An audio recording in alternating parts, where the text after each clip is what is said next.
कथा में, सत्संग में, भजन में आप कितना भी मन लगाकर विचार कर कर जाइए कि मुझे कथा श्रवण करने जाना है, मुझे कथा में बैठना है, मुझे कथा सुनना है, पर जब तक मेरे देवाधिदेव महादेव की कृपा नहीं होती तब तक आप कथा में बैठ तो जाओगे, पहुंच तो जाओगे, पर कथा आपके हृदय चित्त में समा नहीं पाएगी। जब तक उसकी कृपा नहीं होगी तब तक आप कुछ ग्रहण नहीं कर सकते। किसी ने एक प्रश्न किया है कि गुरुजी भरोसा कैसा करना चाहिए, विश्वास कैसा करना चाहिए, भरोसा कैसा होना चाहिए, विश्वास कैसा होना चाहिए? तो शिव महापुराण की कथा का ये शब्द अपनी जिंदगी में उतार कर रखना।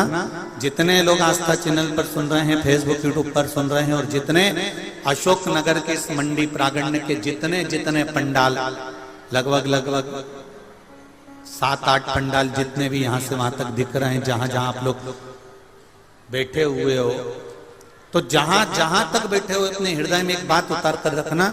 लोग कहते हैं कि भरोसा कैसे करना है, विश्वास कैसे करना है? तो शिव महापुराण की कथा कहती है, एक बच्चे को जब हवा में उछालते हैं और हवा में उछालते हैं उस बच्चे को, तो वो बच्चा मुस्कुराता है, वो बच्चा हंसता है, वो बच्चा प्रसन्न होता है। हवा में उछल रहा बच्चा प्रसन्न होता है, हंसता है, मुस्कुराता है। क्यों? क्योंकि उस बच्चे को मालूम है कि मुझे गिरने कोई नहीं देगा और मुझे अपनी गोदी में कोई ना कोई झेल लेगा। ऐसा विश्वास मेरे महादेव पर रखो। जीवन में कितना भी दुख आए, आप भरोसा पक्का रखो तो वो गोदी में झेल लेगा, वो झेलेगा जरूर। आपकी भरोसा, आपकी दृढ़ता, आपका विश्वास अगर दृढ़ी है, विश्वास पक्का है, तो वो झेल लेगा। देखिए,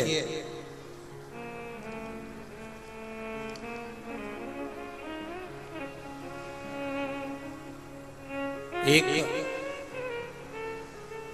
अच्छे युग के निर्माण में 4 लोगों की भूमिका ज्यादा होती है।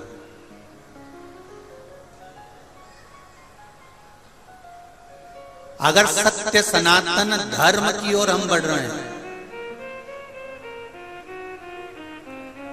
एक अच्छे युग का यदि हम निर्माण कर रहे हैं, और आपको पहले भी कथा में कहा, कलयुग नहीं चल रहा है। कौन सा युग चल रहा है? शिव युग। कौन सा युग चल रहा है? जम के बोलो जरा, शिव युग। कलयुग नहीं है, शिव युग है। आप जितना भगवान का भजन करोगे, आप जितना स्मरण करोगे, आप जितना शंकर जी का गुणगान करोगे, आप अपने नजदीक के शिव मंदिर में जितना जाओगे, प्रणाम करोगे, गुणगान करोगे, भजन करोगे, मेरा देवाधिदेव महादेव कहेगा किसी के पास जाने की जरूरत नहीं है। अगर तू मेरे मंदिर में आ रहा है तो तेरी सारी समस्या मेरी है और मैं उसको समाप्त कर दूं। एक अच्छे युग के निर्माण में 4 लोगों की हाजिरी, 4 लोगों की प्रबलता बहुत जरूरी है, उपस्थिति जरूरी है। पहले नंबर पर है माता, दूसरे नंबर पर है पिता, तीसरे नंबर पर है गुरु और चौथे नंबर पर है नगर का राजा।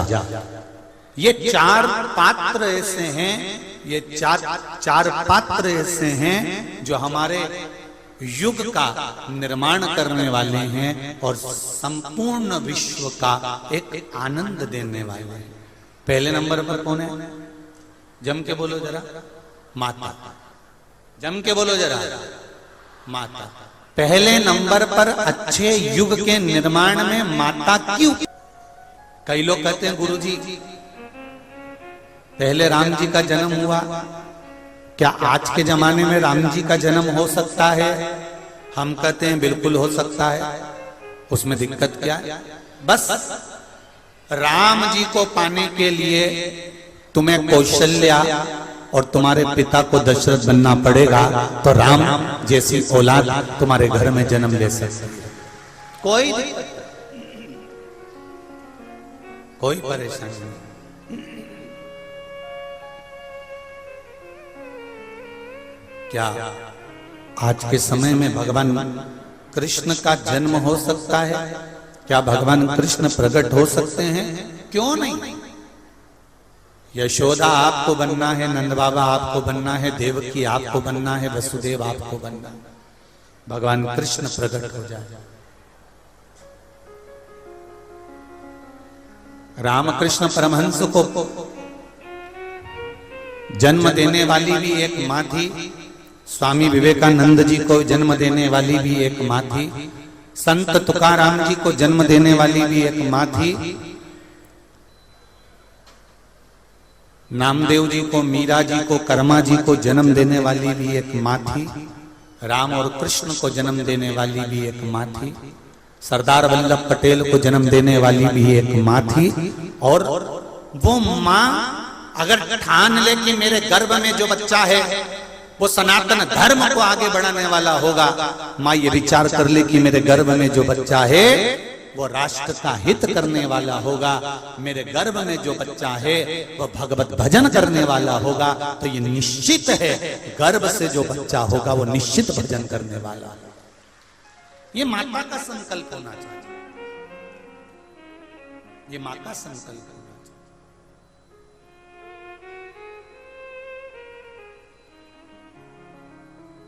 महाराज अभी 25 तारीख को यहाँ कथा समापन हो जाएगी, 26 तारीख को मंदसौर में 2 बजे चालू हो जाएगी, नवरात्रि प्रारंभ हो जाएगी।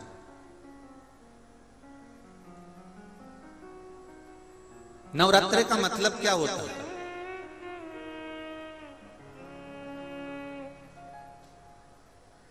केवल 9 दिन तक देवी की आराधना कर लो, नंगे पैर ले लो,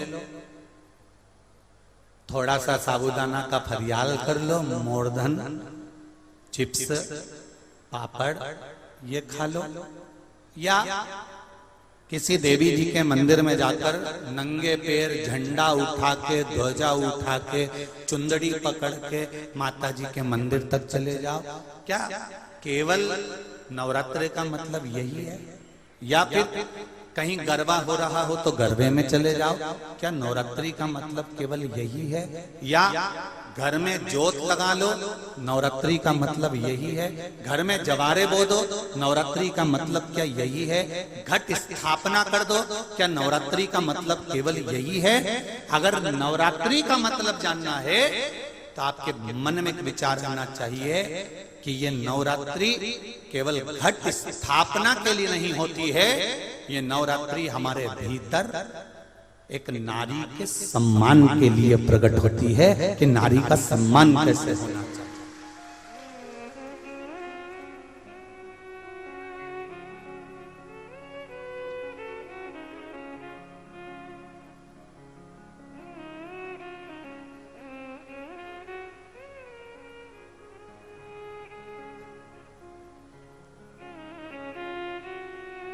एक नारी का आदर क्या होता है?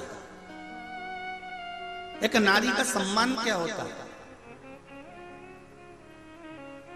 एक नारी के विचार, उसकी सोच, उसकी दृष्टि क्या होती है?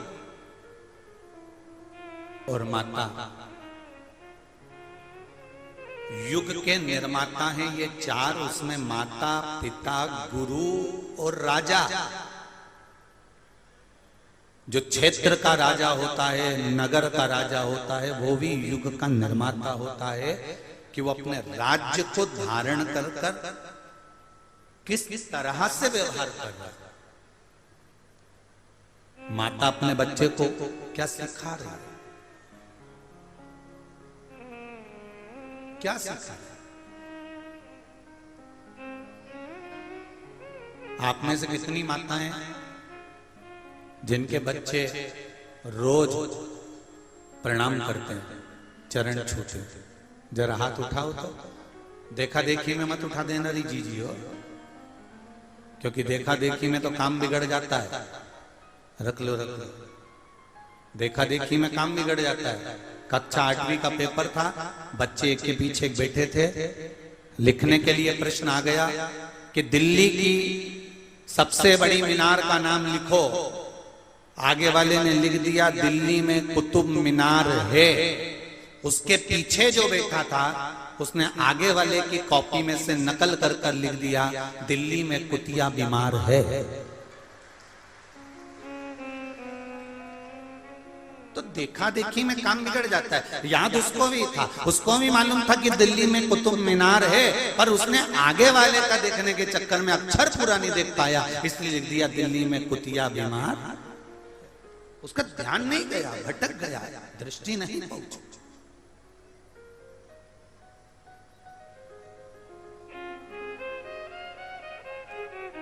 हजारों लाखों की संख्या में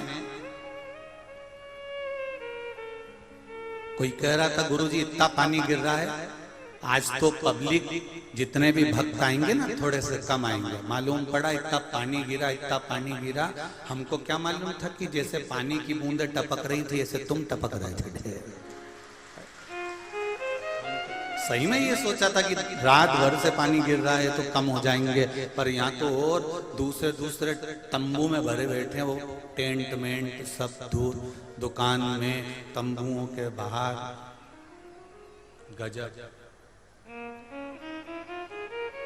गजब है।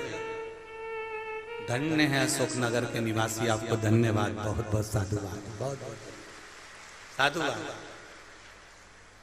अब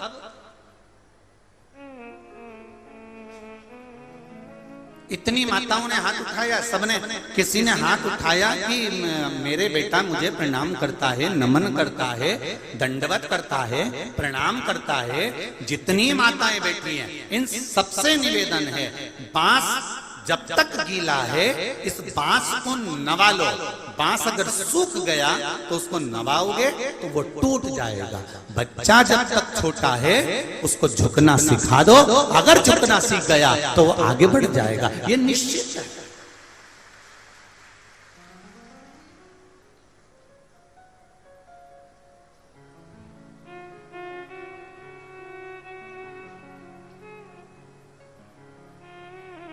जो जितने अकड़ में रहते हैं ना वो उतनी जल्दी गिर जाते हैं। मुख के अंदर दांत और जीवान, जीवान कितनी नरम है, एकदम कोमल, एकदम लचीली, और दांत जो मिल जाए काट खाए, जो मिल जाए चबा जाए। तो दोनों में सबसे पहले कौन गिरता है? बोलो जम के बोलो। जीवान का कुछ बिगड़ता है, आखिरी तक भी मरते दम तक जीवान मुंह में रहती है। तो जीवान से दांतों ने पूछा कि तू आखिरी तक रहती है और हम बीच में चले जाते हैं? तो जीवान ने कहा केवल मेरी नम्रता, मेरी लचकता और मेरे झुकने का जो अंदाज है, बस उसके कारण मैं नम्र रहती हूँ, नरम रहती हूँ, कोमल रहती हूँ, लोगों के आगे झुकती रहती हूँ, तुम्हारे आगे हमेशा दुबक कर नम्रता के साथ रहती हूँ, इसलिए आखिरी तक टिकी रहती हूँ। और तुम बात बात में लड़ाई झगड़ा, बात बात में काटना, तो इसलिए तुम टिक नहीं पाते।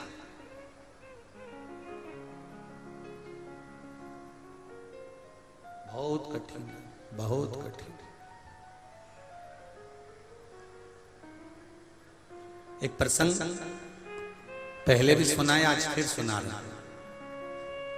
एक नदी ने समुद्र से जाकर कहा समुद्र मांग तुझे क्या चाहिए? समुद्र ने कहा नदी मुझे कुछ नहीं चाहिए।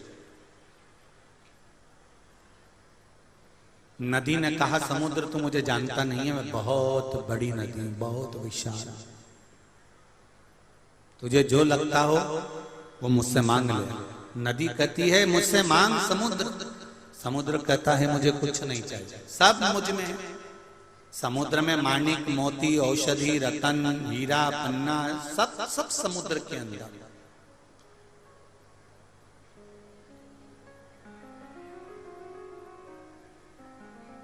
मांग समुद्र मांग ले मुझसे। नदी बार बार समुद्र से कह रही है कि कुछ मांगो। समुद्र कहता है मेरे पास में सब कुछ है, लेना नहीं चाहता। नदी जिद पर अड़ गई कि तुझे कुछ ना कुछ मांगना पड़ेगा, मैं बड़ी विशाल नदी हूं। समुद्र ने कहा नदी अगर तू देना चाहती है तो मुझे दुर्वा ला कर दे दे, हरी हरी घास, हरी हरी दूबा मुझे थोड़ी सी ला कर दे दे। नदी ने सिर पर हाथ रखकर कहा रे समुद्र तू भी मांग रहा है तो क्या मांग रहा है? हरी घास हरी दूबा, क्या मांग रहा? केवल हरी घास, केवल हरी दूबा। नदी ने कहा मैं अब भी लेकर आता।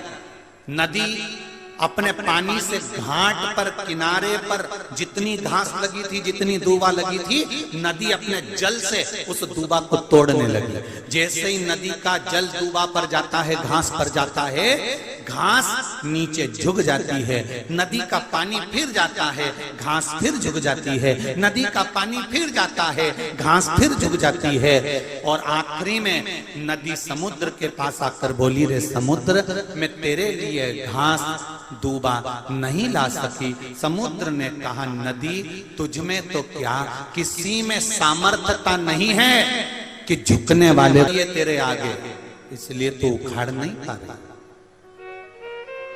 झुकने वाले को संसार का कोई मनुष्य, संसार का कोई व्यक्ति उखाड़ नहीं सकता। लंकाधिपति रावण और विभीषण दोनों को देख लीजिए। विभीषण झुकना जानता था और रावण अकड़ना जानता था। बहुत तेज हवा चलती है, बहुत तेज हवा चलती है तो बड़े बड़े जो वृक्ष ठूट जैसे खड़े रहते हैं, वो सारे वृक्ष, सारे पेड़ टूट कर नीचे गिर जाते हैं। और जो नरम होते हैं वो हवा में भी लड़कर खड़े रहते हैं, क्योंकि झुकने में जो सुख है, नम्रता में जो सुख है, वो सुख अकड़ने में नहीं मिल सकता, वो नहीं मिलेगा।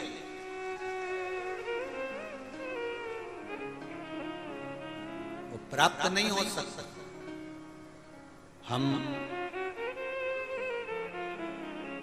आज 5वां दिन हो गया यहाँ पर और एक दिन पहले आए हैं तो 6ठा दिन हो गया। यह नियम है, वैसा ही नियम है कि हम हमारे कक्ष से, हमारे कमरे से हम बाहर नहीं निकलते, ज्यादा किसी से मिलते नहीं। केवल कुछ मीडिया पत्रकार बंधु आए, उनसे मिलना हुआ, क्योंकि पत्रकार, मीडिया ये भी हमारे नूतन युग के निर्माता बनकर आगे बढ़ते हैं, इसलिए इन पत्रकारों के साथ भी मिलना जरूरी होता है। मीडिया और पत्रकार ये भी युग के निर्माता। हमने देखा 5 दिन में कि पूरा यादव परिवार, चाहे वो महेंद्र भैया हों, चाहे वो श्री कृष्ण पाल सिंह जी हों, सांसद महोदय, दोनों भैया लोगों की धर्म पत्नियां हों, बच्चे हों, हमने देखा बड़े भाव से।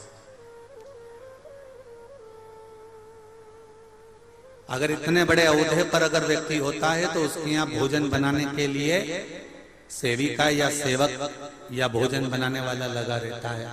पर हमने देखा हम 6 दिन से भोजन प्रसाद पा रहे हैं, तो या तो आदरणीय डॉक्टर कृष्णपाल सिंह जी की धर्मपत्नी या महेंद्र भैया की धर्मपत्नी या इनकी माता जी या इनकी बहन या इनकी भांजियां प्रसाद बना बनाकर बड़े प्रेम से बाबा को जिमा रही हैं। ये इसमें ये नम्रता होती है।